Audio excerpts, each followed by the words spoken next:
नमस्कार, आप देख रहे हैं टीवी 27 न्यूज और मैं हूं आपके साथ आर्या चतुर्वेदी। उत्तर प्रदेश में आप सभी का बहुत बहुत स्वागत है। चलिए बुलेटिन की शुरुआत करेंगे खबरों से।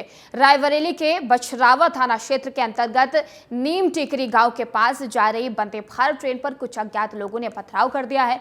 हमला होने से जिले में हड़कंप मच गया और वहीं ट्रेन पर हमला करके अज्ञात हमलावर मौके से फरार हो गए। सूचना पर पहुंची रेलवे और स्थानीय पुलिस ने अज्ञात हमलावरों के खिलाफ जांच पड़ताल शुरू कर दी है। साथ ही रेलवे इंस्पेक्टर आलोक ने बताया कि टेक्नीशियन की तहरीर पर अज्ञात के खिलाफ मुकदमा दर्ज किया गया है और जांच की जा रही है।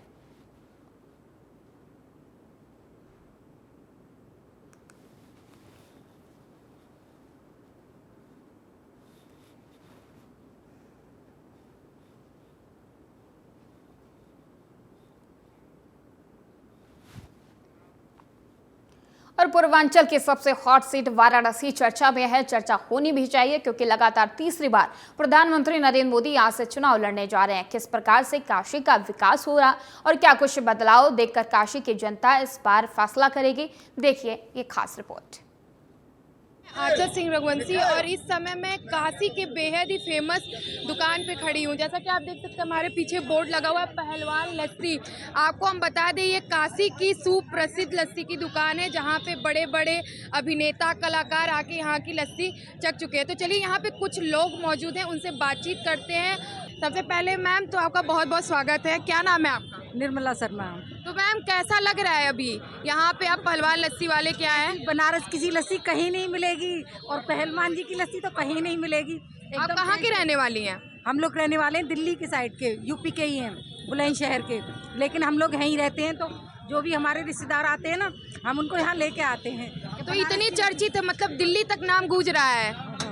दिल्ली तक इतना टेस्ट अच्छा है, एकदम फ्रेश फ्रेश है और इसमें रबड़ी पड़ी हुई है, मलाई है ऊपर से, तो अच्छी क्यों नहीं होगी। तो मैम ये बताएं कि अभी आगामी लोकसभा चुनाव आने वाला है 2024 में, तो किसको प्रधानमंत्री देख रही हैं? वो नहीं, वो जो है सब चल रहा है, अच्छा जो है वो ही देख रहे हैं। तो कौन अच्छा है आपकी नज़र में, कौन अच्छा है? मोदी जी। मोदी जी। क्या नाम है मैम आपका? तनु। तो कैसा लग रहा है अभी पहलवान लस्सी के यहाँ आप मौजूद हैं? बस बढ़िया। हम लोग बुलंदशहर साइड से आए हैं, यूपी से, और मतलब हम इनके रिलेटिव्स हैं और यहाँ आकर मतलब ऐसा टेस्ट तो है ही नहीं, वाकई बहुत लाजवाब। हमने उधर कई मथुरा की, अलीगढ़ की, सब जगह की लस्सी खाई है, लेकिन बनारस के पहलवान वालों की लस्सी बहुत ज़्यादा टेस्टी है, बहुत ज़्यादा। तो युवा चुनाव अभी देने वाला है, तो किसको इस समय प्रधानमंत्री बनाने की विचार कर रही है?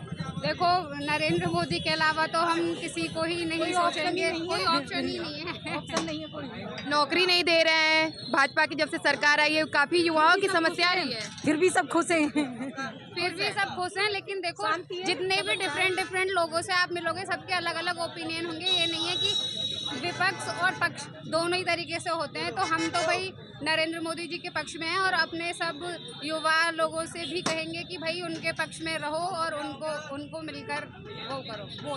तो भैया बसपा और सपा की जो सरकार रही है। मैं यहाँ से नहीं हूँ। अच्छा, तो कहाँ के रहने वाले हैं आप? मुंबई। मुंबई। तो अभी काशी में आए तो कैसा लग रहा है? बहुत अच्छा लग रहा है। काशी में क्या चीजें ऐसी लगी, क्या बदलाव कुछ देख रहे हैं आप? मैं आज ही घूमने आया हूँ, मैं ऑडिट के लिए आया था यहाँ पे, और मेरे को विश्वनाथ मंदिर और गंगा घाट बहुत अच्छा लगा। बहुत अच्छा लगा। तो मजा आ रहा है काशी में? बढ़िया। तो अभी आप क्या खा रहे हैं? इसका नाम मेरे को नहीं पता, बट मलाई की कोई डिश है। काफ़ी फेमस है, इसका नाम मलइयो है। ये बनारस की काफ़ी ज़्यादा प्रसिद्ध डिश है और ये विशेषकर सर्दियों में उपलब्ध होती है। ये कह सकते हैं कि इसका लास्ट सीजन चल रहा है, अब ये 8 महीने बाद आपको मिलेगा खाने का। तो आप हमारे साथ सुन रहे थे इस समय काशी की जनता और बाहर से जो पर्यटक आए हुए थे वो काशी को किस नज़रिए से देख रहे हैं और काशी में किस तरीके से प्रधानमंत्री जी का नारा गूंज रहा है, ये आप देख सकते हैं। इस समय मैं मौजूद हूँ काशी के सुप्रसिद्ध लस्सी वाले के यहाँ। तो मेरे साथ बने रहिए। मैं आचर सिंह रघुवंशी, बनारस। इलेक्टोरल बॉन्ड को लेकर सपा ने बड़ा हमला किया है। उत्तर प्रदेश के गाजीपुर सीट से समाजवादी पार्टी के प्रत्याशी अफजाल अंसारी का अहम बयान सामने आया। उन्होंने इसे बहुत बड़ा घोटाला बताया और कहा कि जनता अब इसे जान चुकी है। गौ को माता मानने वाली पार्टी बीफ का व्यवसाय करने वाली कंपनियों से 250 करोड़ का चंदा लेती है और इस दौरान उन्होंने अपनी सुरक्षा को लेकर भी सवाल उठाए और कहा कि मेरे खिलाफ साजिश रची जा रही है, मेरी सुरक्षा भी एक समस्या है।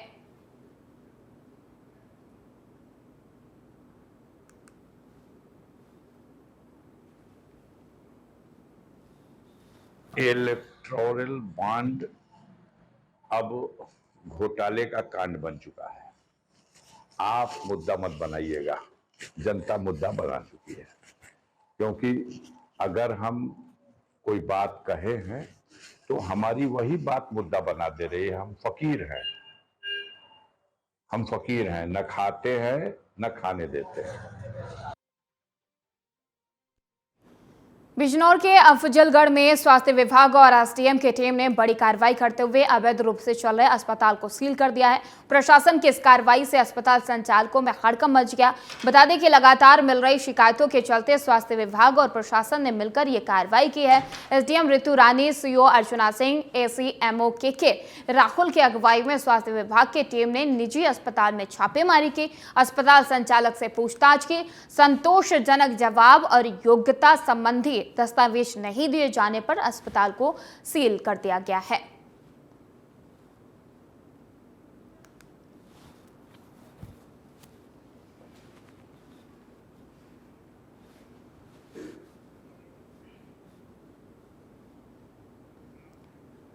और औरैया में 2 महिलाओं को बाइक सवार 4 लोगों ने घर के अंदर घुसकर गोली मार दी है। सूचना मिलने पर पहुंची पुलिस ने गोली से घायल महिलाओं को इलाज के लिए अस्पताल में भर्ती कराया। पुलिस ने टीम गठित कर आरोपियों की तलाश शुरू कर दी है।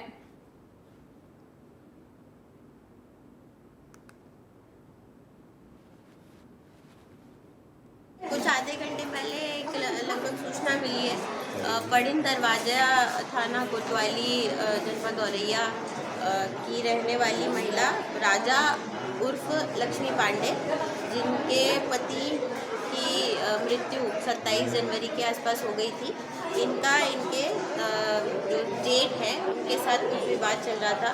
तो ये बताया जा रहा है कि इनके सगे जेठ अशोक और राजू सन ऑफ जगदीश, ये भी थाना कोतवाली औरैया के ही रहने वाले हैं, कबीरपुर क्षेत्र के।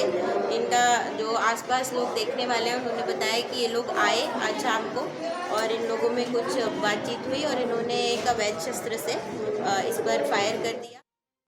और फर्रुखाबाद में तेज रफ्तार का कहर देखने को मिला है। फर्रुखाबाद में तेज रफ्तार ट्रक का कहर देखने को मिला है। तेज रफ्तार ट्रक ने कार में जोरदार टक्कर मार दी। कार सवार 3 लोगों की मौके पर मौत हो गई। घायलों को छिबरामऊ अस्पताल भेजा गया है। ट्रक चालक टक्कर मारकर मौके से फरार हो गया। थाना जहानगंज क्षेत्र के पास यह हादसा हुआ है, जहां पर एक तेज रफ्तार ट्रक का कहर देखने को मिला है।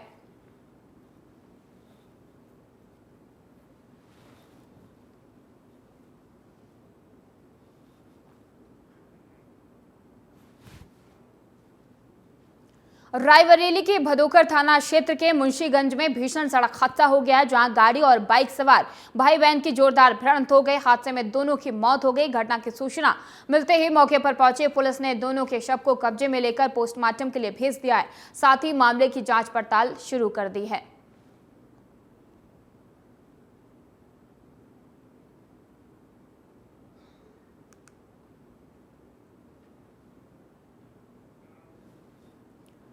और बुलंदशहर में मोबाइल विक्रेता के साथ दबंगों ने मारपीट की है, जिसमें दुकानदार गंभीर रूप से घायल हो गया। मारपीट की घटना पास में लगे सीसीटीवी में कैद हो गई। बता दें कि बीते दिन भी दबंगों ने दुकानदार के साथ मारपीट की थी, जिसकी शिकायत उसने पुलिस को की थी, लेकिन इसके बावजूद पुलिस ने दबंगों के खिलाफ कोई कार्रवाई नहीं की, जिससे दबंगों का साहस बढ़ गया और उन्होंने दोबारा दुकानदार के साथ मारपीट की। ये पूरा मामला सिकंदराबाद कोतवाली क्षेत्र के बाजार माधोदास का बताया जा रहा है।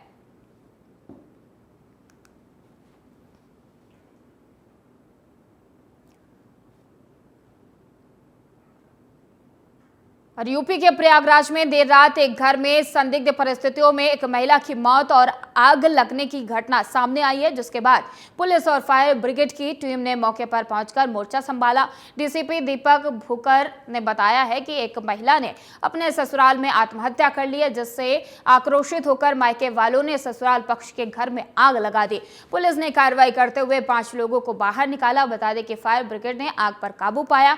मकान से 2 शव बरामद हुए हैं, जो लड़की के सास और ससुर के थे। शवों को पोस्टमार्टम के लिए भेज दिया गया है और जांच शुरू कर दी गई है।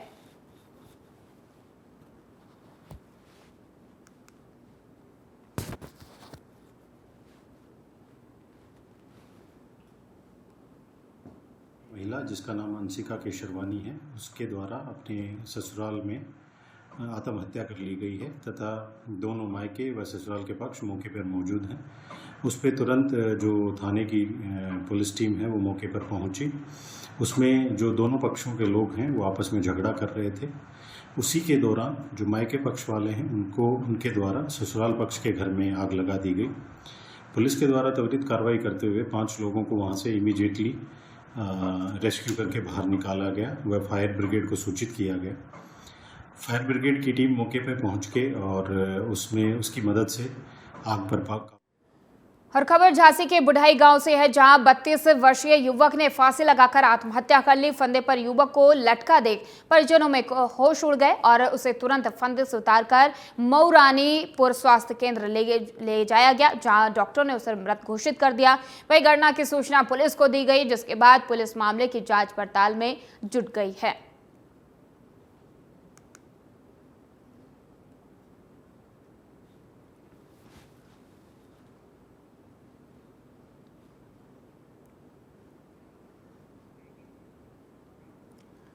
लखनऊ से इस वक्त की बड़ी खबर सामने आ रही है। यहां पर स्वामी प्रसाद मौर्य पर एफआईआर दर्ज की गई है। मां लक्ष्मी पर टिप्पणी करने पर यह एफआईआर दर्ज की गई है। महिला ने वजीरगंज थाने में मामला दर्ज करवाया है। रागिनी रस्तोगी ने यह एफआईआर दर्ज करवाई है।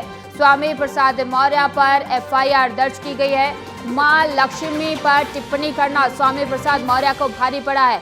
महिला ने वजीरगंज थाने में मामला दर्ज करवाया है। रागिनी रस्तोगी ने स्वामी प्रसाद मौर्य पर एफआईआर दर्ज करवाई है। तो ये बड़ी खबर हम आपको लखनऊ से बता रहे, जहां पर स्वामी प्रसाद मौर्य पर एफआईआर दर्ज की गई है। मां लक्ष्मी पर विवादित टिप्पणी करने के मामले पर स्वामी प्रसाद मौर्य पर एफआईआर दर्ज की गई है। रागिनी रस्तोगी नाम की महिला ने स्वामी प्रसाद मौर्य के खिलाफ यह मामला दर्ज करवाया है। वजीरगंज थाने, लखनऊ के वजीरगंज थाने में यह मामला दर्ज किया गया है। तो लखनऊ से इस वक्त की बड़ी खबर हम आपको बता रहे हैं। स्वामी प्रसाद मौर्य पर एक और एफआईआर दर्ज की गई है। मां लक्ष्मी पर विवादित टिप्पणी करने को लेकर यह एफआईआर स्वामी प्रसाद मौर्य पर दर्ज की गई है। लखनऊ के वजीरगंज थाने में यह एफआईआर स्वामी प्रसाद मौर्य के खिलाफ दर्ज की गई है। महिला है एक रागिनी रस्तोगी, जिन्होंने स्वामी प्रसाद मौर्य के खिलाफ ये एफआईआर दर्ज करवाई है। तो इस वक्त की बड़ी जानकारी हम आपको लखनऊ से दे रहे हैं। स्वामी प्रसाद मौर्य पर एक और एफआईआर दर्ज की गई है। लखनऊ के वजीरगंज थाने में स्वामी प्रसाद मौर्य के खिलाफ एफआईआर दर्ज की गई है।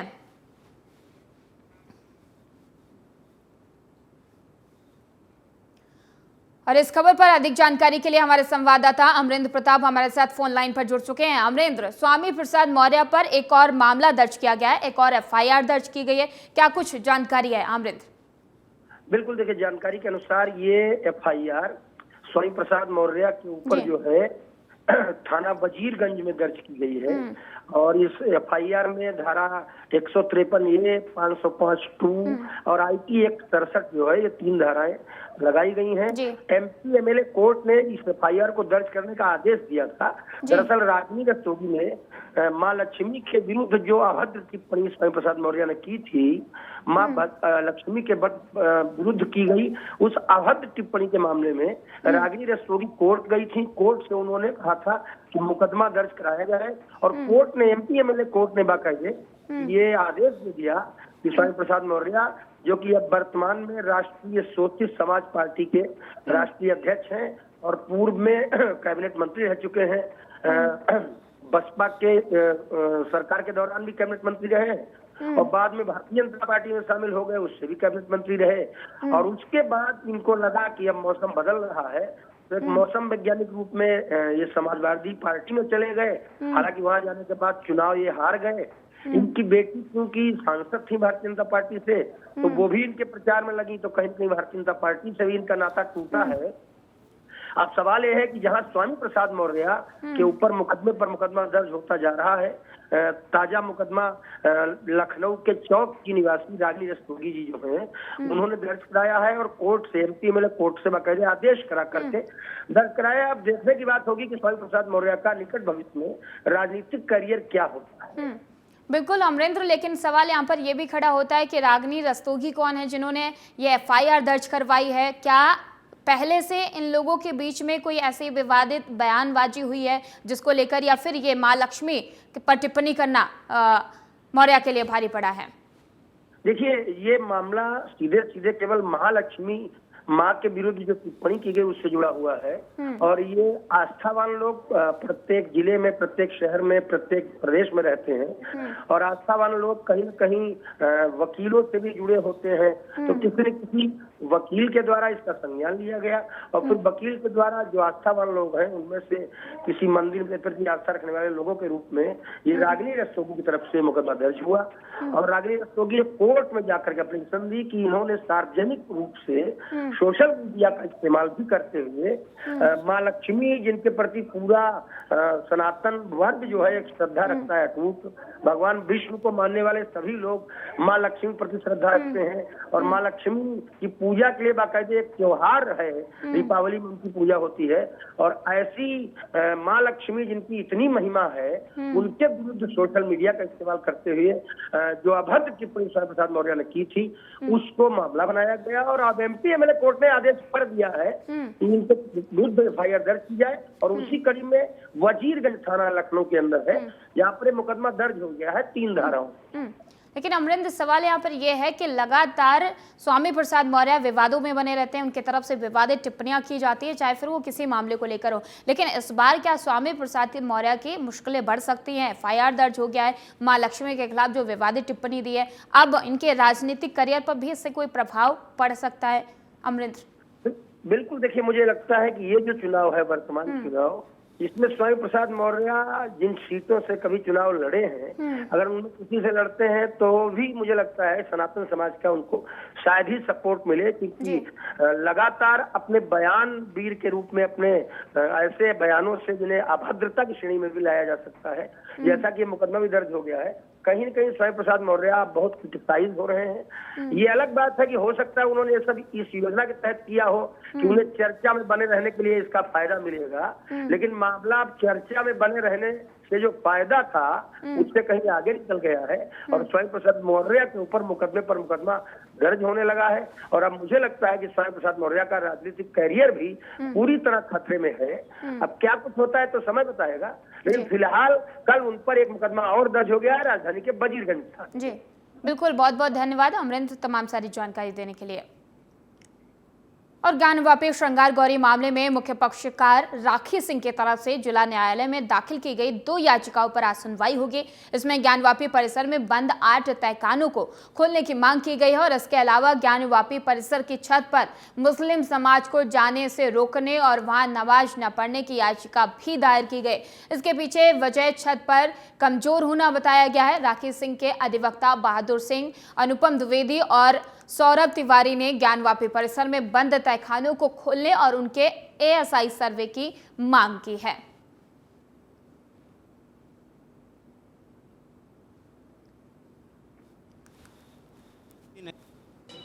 जो राखी सिंह वगैरह उत्तर प्रदेश स्टेट वगैरह है वर्सेस ये आज इसका मूल जिसमें एएसआई सर्वे भी हुआ, साधारण सर्वे कमीशन और सारे सर्वे का रिपोर्ट भी माननीय कोर्ट में दाखिल है। और संयोग कहिए किसी समय 31 जनवरी को जिला जज महोदय जो है रिटायर हो गए हमारे विश्वेश जी, और तब से मामला ये जिला प्रभार जो है जिला जज का जो है न्यायालय का एडीजे फर्स्ट देख रहे हैं और ये तारीख पे तारीख पड़ रही है। जब तक जिला कोर्ट यहाँ बहाल पुनः जो है नियुक्ति नहीं हो जाती है जिला कोर्ट की, तब तक हमें नहीं लगता कोई सुनवाई होगी और ऐसा ही डेट पड़ रहा है, पड़ेगा और आज भी जो है इसी संदर्भ में सुनवाई होनी है।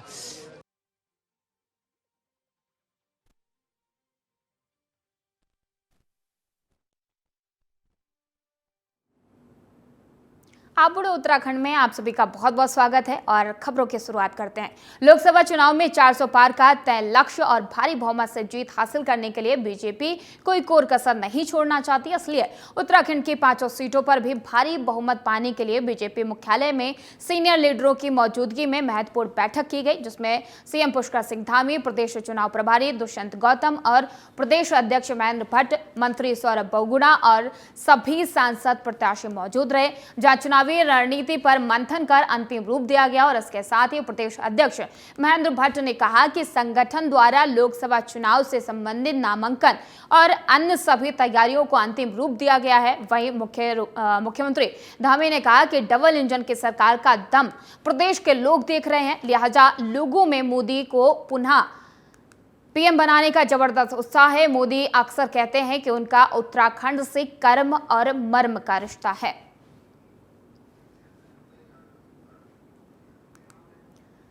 और देहरादून में बीजेपी प्रदेश चुनाव प्रबंधन समिति के 7 लोकसभा प्रत्याशियों की महत्वपूर्ण बैठक हुई और जिसमें सीएम पुष्कर सिंह धामी भी मौजूद रहे। इस दौरान प्रत्याशियों के नामांकन, चुनाव प्रचार प्रसार की योजना, आगामी दिनों में होने वाली रैलियां और अन्य चुनाव प्रबंधन रणनीति को लेकर चर्चा हुई। बैठक के बाद प्रदेश अध्यक्ष महेंद्र भट्ट ने इसे लेकर जानकारी दी और बताया कि बैठक में कुल 4 विभिन्न कार्यक्रम तय किए गए हैं। कार्यकर्ता प्रत्येक बूथ के प्रत्येक पन्ने पर पहुंचने की कोशिश कर रहे हैं। उन्होंने बताया कि अप्रैल में 3 बड़े दिवस पर बड़े कार्यक्रम का आयोजन किया जाएगा।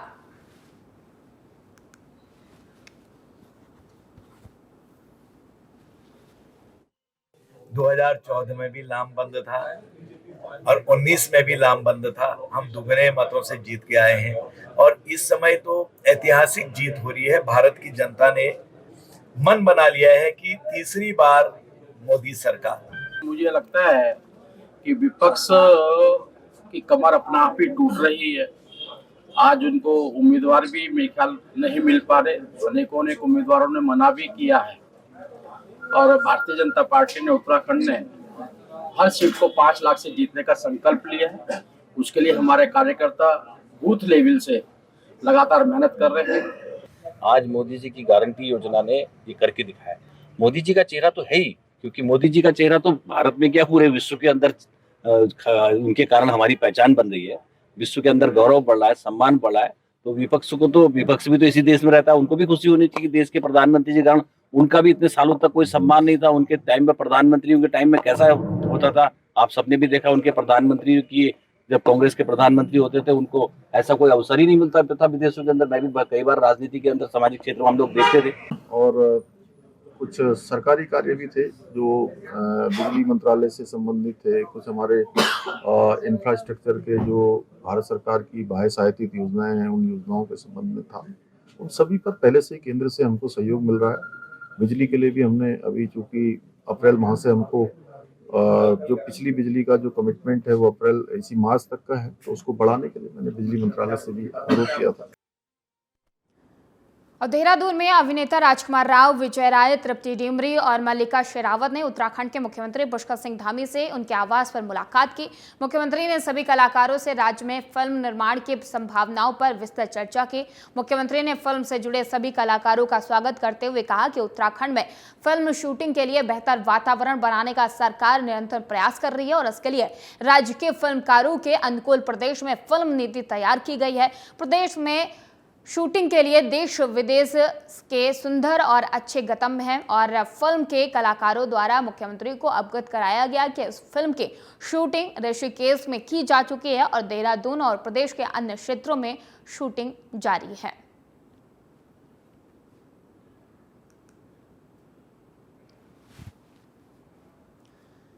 और आगामी लोकसभा चुनाव के लिए राज्य में सुरक्षा तैयारियों पर उत्तराखंड के डीजीपी अभिनव कुमार का अहम बयान सामने आया है। उनका कहना है कि सभी पुलिस अधिकारियों को आचार संहिता को सख्ती से लागू करने का निर्देश दिया गया है और साथ ही राज्य की सीमाओं पर चौकियों पर तैनाती की जा रही है। चुनाव आयोग के निर्देशों के मुताबिक सीमाओं पर अवैध शराब, नकदी की आवाजाही पर चेकिंग की जा रही ताकि चुनाव प्रक्रिया को सुचारू बनाया जा सके।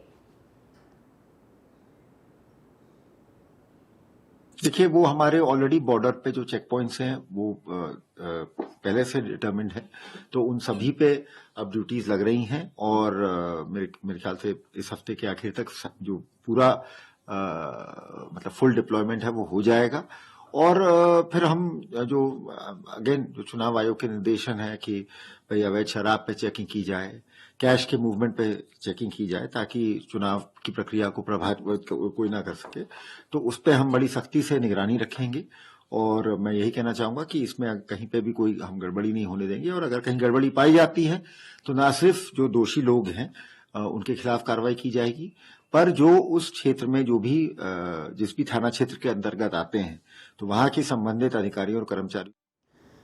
लालकुआं की गौला नदी से अवैध खनन का खेल सामने आया है। गौला नदी में श्रीलंका टापू के निवासियों के लिए खोले गए रास्ते से बेहताशा चल रहे अवैध खनन की सूचना पर वन विभाग को जानकारी मिली थी, जिसके बाद वन विभाग के विंदुखत्ता के कई क्षेत्रों में छापेमारी की और अवैध खनन पर कर रहे आधा दर्जन वाहनों को चिन्हित किया। इसके बाद वन विभाग के 4 वाहनों की निकासी को अनिश्चितकाल के लिए रोक दिया गया है और इस रास्ते को बंद कर दिया गया है। की सूचना बिंदुखत्ता शांतिपुरी तटीय इलाकों में जो खेतों से या अवैध चोर रास्तों से जाने की सूचना मिली थी। हमने अपने स्टाफ को भेजा है और वो जहाँ रास्ते नए बना के उसको मशीनों जेसीबी से उतार किया जाएगा, रास्ते बंद किए जाएंगे और जिनके हमको नंबर मिले हैं कि ये ट्रैक्टर कर रहे हैं तो उनकी हम निकासी बंद करेंगे और ये रजिस्ट्रेशन पंजीकरण को निरस्त करने की कार्रवाई करेंगे और कतई स्वीकार्य नहीं है अवैध खनन। फिर हमारा स्टाफ जो है अभी निर्वाचन लोकसभा चुनाव में भी ड्यूटी लगी है तो मैनेज करते हुए। और फिलहाल बुलेटिन में इतना ही। देश और दुनिया की तमाम खबरों के लिए देखते रहिए TV 27 न्यूज़।